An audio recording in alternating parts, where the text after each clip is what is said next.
The RV Show USA is brought to you by Rockwood, building better RVs, making smarter RVers. So I am worried. I admit it, I am worried about the future of the RV industry and what might lie ahead for many. What's so sad is that now that I see what I see, I can't unsee it.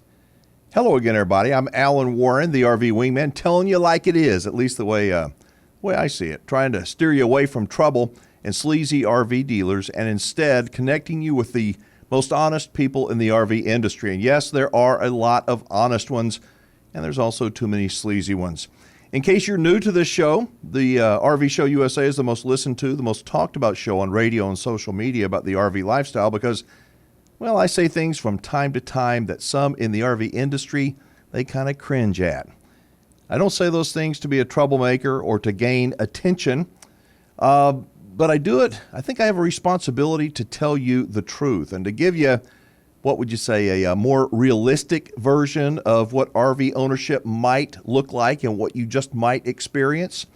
So we have set up a voicemail where you can call 24/7, leave a message of up to 3 minutes in length about anything RV related. If you have something you'd like to hear discussed or a problem that you may be having with your manufacturer or dealer, even if you'd like to just call in and let us know how we're doing, we love hearing from our listeners. Unfortunately, quite often, there are some less than happy RV owners who don't know what to do. And when this happens, they leave a voicemail. And I try and help, or at least I try and provide what may be a different perspective. So here's a little example of one of those calls. So take a listen, and then I'll tell you what happened. Hi, this is Richard from Becker, Minnesota. I purchased a new 2019 Freedom Elite motorhome, a 22.5 foot from Camping World in Monticello. Had oodles of trouble since I bought it last August. I've had it in the shop 9 times. They've had it totally. I just got it back yesterday. They had it 3.5 months this time. I've been fighting with them back and forth about giving me an extended warranty because my warranty is up next week. And like I say, I've only put 600 miles on the RV. They'll do nothing. I turned it into Attorney General. I just heard from this gal, Mel, today from Camping World, said that there's nothing they can do for me. I'd have to go back to the manufacturer. I've talked to several people at the manufacturer. They say it's Camping World. The higher up at Camping World says it's Thor, back and forth. And in the end, I spent $62,000 on this motorhome, and I've used it for 600 miles. I took one trip on it, and it's been in the shop back and forth. I think this was the 9th time I've had it in their shop. And they had to replace the whole back panel on the outside of the RV. They had to do a bunch of caulking.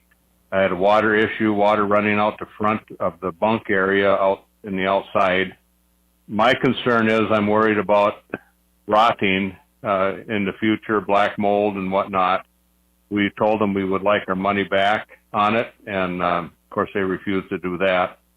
So I'm just kind of at a loss for right now what I should do, and I'd really appreciate a call back. I watch a lot of your programs on YouTube, and of course every time I watch them about Camping World, I get more frustrated. But I appreciate what you do, and I'd appreciate a phone or some kind of a call back.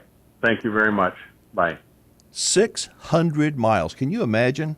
So, yep, I called Richard. We visited. Super nice guy, not ugly and filled with anger, but clearly beyond frustrated that Camping World will do nothing to help him and his wife and their situation. Very, very expensive RV they bought. Nothing. He said it was a scenario of that they were the most important people on the planet. Well, until they took delivery of their motorhome, then it was nothing but the cold shoulder. So that call came in back in August. You want to know what happened? You want to know why I am worried about the future of the RV industry? Well, Richard called me back the other day with an update. He left me another voicemail. Here it is. Hi, Alan. This is Richard from Becker, Minnesota, calling you again. I talked to you, I think it was August 18th, about my motorhome that I had a lot of problems with Camping World. Anyway, I turned it into the Attorney General. And I just heard back from them today, finally, after I called them again. And they said that they reviewed everything from Camping World. Camping World said that they fixed everything that was needed to be fixed on my motorhome, so they were done with it. And the Attorney General is not going to do anything for me. But I just wanted to let you know that I did hear from the Attorney General. Also, I'm tired of dealing with Camping World. We sold the motorhome. We took a big hit on it, but hopefully my headaches are over. Still enjoy your shows. Glad to hear from you again. Anyway, bye now. I don't know about you, but I don't think that many folks can take a financial hit like Richard took and not have a bad taste in their mouth for RVing and for RV dealers. RVing is, I honestly believe, one of the last activities the whole family can get into, the whole family can enjoy. RVing can bring people closer together. It can help them work together as a team. It can be so great. But here is some history to think about. Back before Camping World bought their way into being the largest RV dealership chain in the nation, most RV dealerships were privately owned, mainly mom and pop dealerships. Those dealerships were built by people who had a different set of values than most of the corporate bean counters do today on Wall Street, who seem to only care about the bottom line. Those mom and pop dealerships, they made a living. They made a living selling ordinary folks like you and me a good RV for a fair price. Nearly all of them delivered something called service, real service after the sale. And those RV buyers, at least most of them, loved RVing so much so that every 3 to 5 years they'd go back to that mom and pop dealer and trade in on another camper. It was a real simple concept that if the dealer took care of the customer would return every few years. And when you combine something as great as RVing with a family-friendly, wholesome RV dealer, well, an industry is created. It's sort of like a garden, vegetables or fruit. It will continually produce as long as you take care of the garden. But then about 15 years ago, I guess, around that, the fat cats on Wall Street who didn't know come here from Sikkim could see something coming out of northeastern Indiana. Yeah. And it was the smell of money, big money. Hard-working people made good products. They sold those good products to locally owned RV dealers who sold them to you and me. And when they smelled the intoxicating aroma of money, they began buying out those family-owned businesses. And who can blame a hard-working family for taking a big paycheck after working hard for so many years? Then the economy, it went south fast in 2008, and the mom and pops that were left, many of them got clobbered. You know what happened? Wall Street gobbled them up. Today, there are still some excellent small mom and pop RV dealerships, but nothing like it was 15, 20 years ago. That takes me back to why I am worried about the future of the RV industry. Do you think that Richard, the guy who called me and finally gave up and lost a ton of money, do you think that he's going to buy another RV? Do you? Well, maybe, but I don't think so. I hear too many stories from people today that are, they're not as happy as I think they need to be. To remain RVers and stick with RVing, well, I just don't hear it.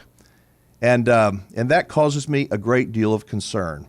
It's true that if the dealer took care of the customer would return and buy another RV every few years. But when you have a buyer that has too high of expectations and a dealer that service department stinks, what do you expect? How many of those RVers are going to call it quits after their first RV and throw in the towel? I think that this is going to happen. I do. The good news is that there are still some great dealers across the country, honest, reputable, even some family-owned RV dealerships who'll bust their heinies to make you a camper for life. Believe it or not, there are some good RV manufacturers out there too. There are. And when you get a great dealer and the right manufacturer, you are almost certainly going to be one happy camper, and that is what I am hoping for.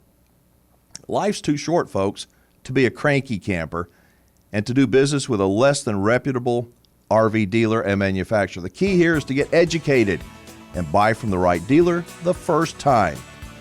We got a great show ahead. I'm Alan Warren, the RV Wingman. We would love to hear what you think on our 24-hour voicemail at 1-330-WINGMAN, 1-330-WINGMAN.